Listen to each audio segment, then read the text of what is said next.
Bismillah, Assalamualaikum warahmatullahi wabarakatuh.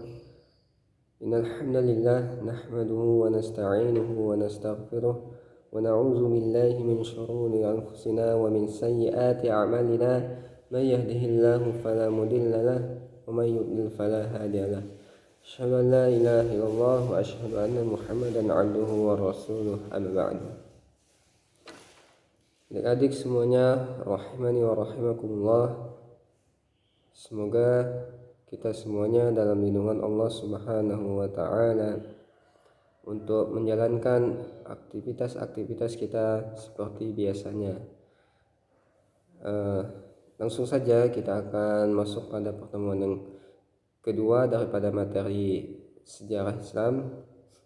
Itu kita kemarin masuk dakwah sirriyah atau dakwah secara sembunyi di sini perintah dakwah sirriyah sangat jelas, atau perintah dakwah secara sembunyi-sembunyi diperintahkan kepada Rasulullah sangat jelas, yaitu sebagaimana telah kita sampaikan, yaitu surat Al-Mudaththir ayat 1 sampai 7. Yang artinya, ya ayyuhal muddaththir, hai orang-orang yang berselimut, qum fa'anzir, bangunlah lalu berilah peringatan. Nah, jadi Nabi diperintahkan untuk memberi peringatan. Kemudian kita baca sedikit, dengan turunnya ayat-ayat ini Allah memerintahkan Nabi kita Muhammad SAW untuk berdakwah dan menyeru manusia untuk menyembah Allah semata dan mentauhidkan Allah Subhanahu wa ta'ala, memperingatkan kepada kita semua agar tidak mensyirikkan Allah Subhanahu wa ta'ala, mentauhidkan Allah dan menjauhi kesyirikan kepadanya merupakan intisari dari ajaran agama Islam dan juga seruan semua para nabi, yaitu terdahulu seperti Nabi Nuh, Nabi Hud, Nabi Saleh, Lut, Shu'aib dan nabi-nabi yang lainnya alaihimussalam. Allah menceritakannya keseruan mereka kepada kaumnya dalam surat Al-A'raf. Ya qaumi i'budullaha ma lakum min ilahin ghairuh. Wahai kaumku, sembahlah Allah Subhanahu wa ta'ala, tidak ada Tuhan sesembahan bagimu selain Dia.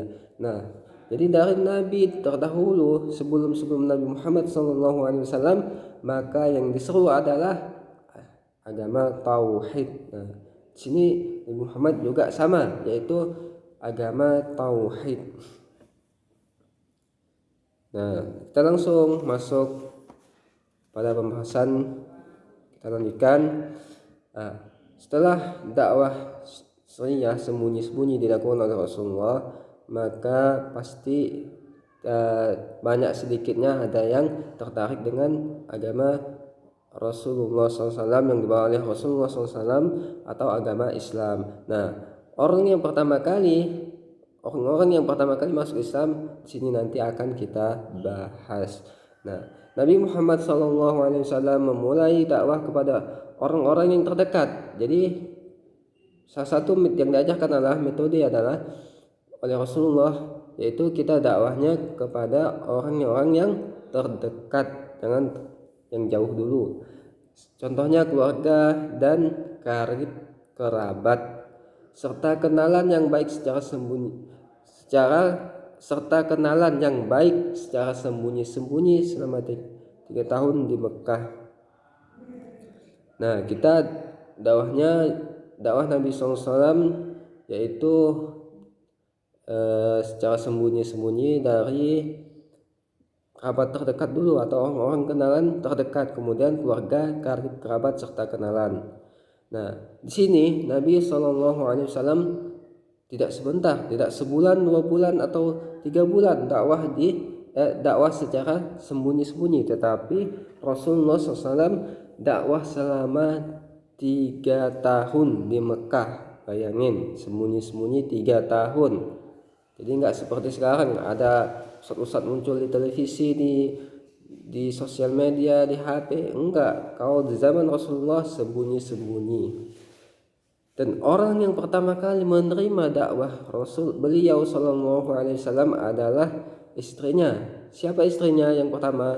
Yaitu Khadijah bin Khuwailid radhiyallahu anha.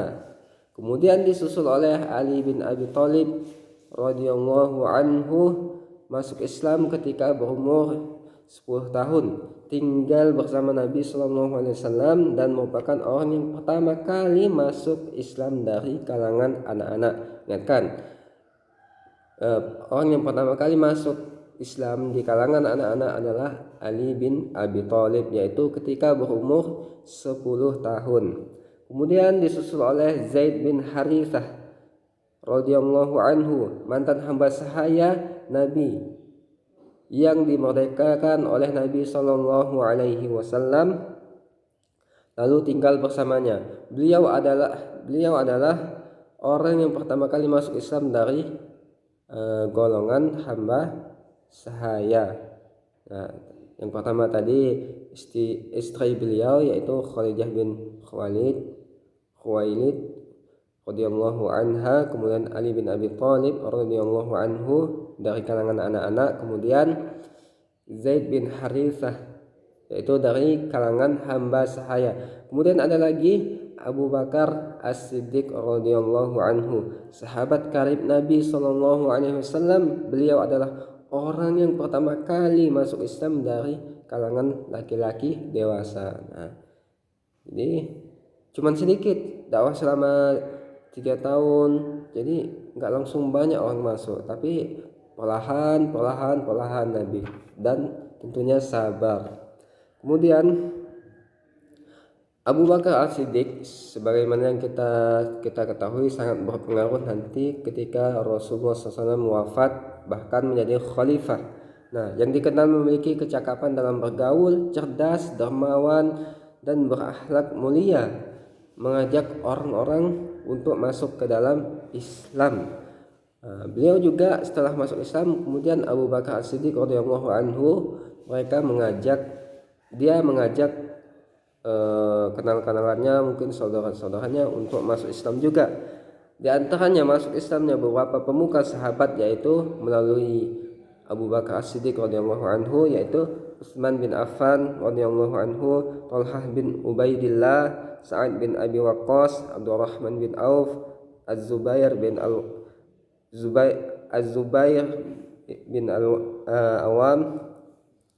Sadlang, Utsman bin Affan, Thalhah bin Ubaidillah, Sa'ad bin Abi Waqqas, Abdurrahman bin Auf, Az-Zubair bin Awam. Kemudian lanjut lagi Bilal bin Rabah radhiyallahu anhu, Abu Ubaidah bin Jarrah radhiyallahu anhu, Ammar bin Yasir, Ja'far bin Abi Thalib, Abu Salamah bin Abdul Asad radhiyallahu anhu. Kemudian yang ke-11 Al-Arqam bin Abil Arqam radhiyallahu anhu. Nah, di rumah Al-Arqam inilah kemudian dijadikan sebagai tempat pertemuan penting bagi kaum muslimin, seperti pembelajaran agama Islam, merumuskan strategi dakwah dan kegiatan keislaman lainnya. Di rumah siapa? Rumah Al-Arqam bin Abil Arqam radhiyallahu anhu. Disinilah mereka tempat dakwahnya nanti. Kemudian manusia mulai berbondong-bondong masuk ke dalam Islam, dan jumlah kaum muslimin meningkat setiap harinya hingga kurang lebih mencapai 40 orang. Nah, pada zaman dahulu sangat sedikit ada orang Islam. Tapi setelah dakwah pelan-pelan, maka orang berbondong-bondong untuk masuk Islam. Mereka itu adalah dinamakan yang 40 orang tadi as-sabiqu wal awwalun, yaitu orang-orang yang pertama kali masuk Islam berkat taufik dari Allah Subhanahu wa taala dan perjuangan mereka. Islam semakin tersebar luas. Nah, dari 40 orang itu nanti menyebarkan, maka sampailah sekarang ini. Jadi tambah banyak pengikutnya. Perjuangan dakwah mereka diiringi dengan pengorbanan jiwa. Nah, kalau di zaman Rasulullah mereka berdakwah dengan harta mereka, dengan jiwa-jiwa mereka. Mereka rela keringat dan siksaan yang mereka hadapi dari orang-orang kafir Quraisy.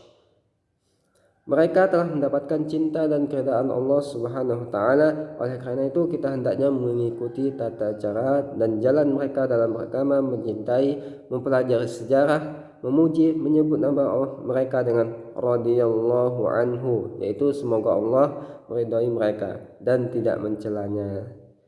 Allah Subhanahu wa taala mempersaksikan keridaannya kepada mereka melalui firman-Nya, yaitu surat At-Taubah ayat 100. والسابقون الأولون من المهاجرين والأنصار والذين اتبعوهم بإحسان رضي الله عنهم ورضوا عنه وأعد لهم جنات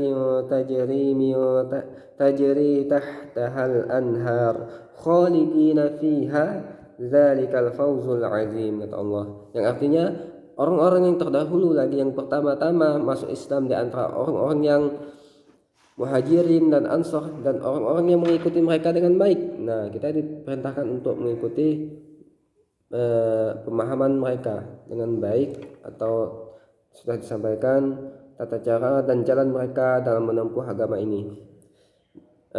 Allah ridho kepada mereka dan mereka pun ridho kepada Allah, dan Allah menyediakan bagi mereka surga-surga yang mengalir sungai-sungai di dalamnya. Mereka kekal di dalamnya selama-lamanya. Itulah kemenangan yang besar. Jadi Allah sampaikan bahwasanya Allah ridho kepada mereka dalam surah At-Taubah. Selama 3 tahun dakwah masih dilakukan secara sembunyi-sembunyi dan perorangan.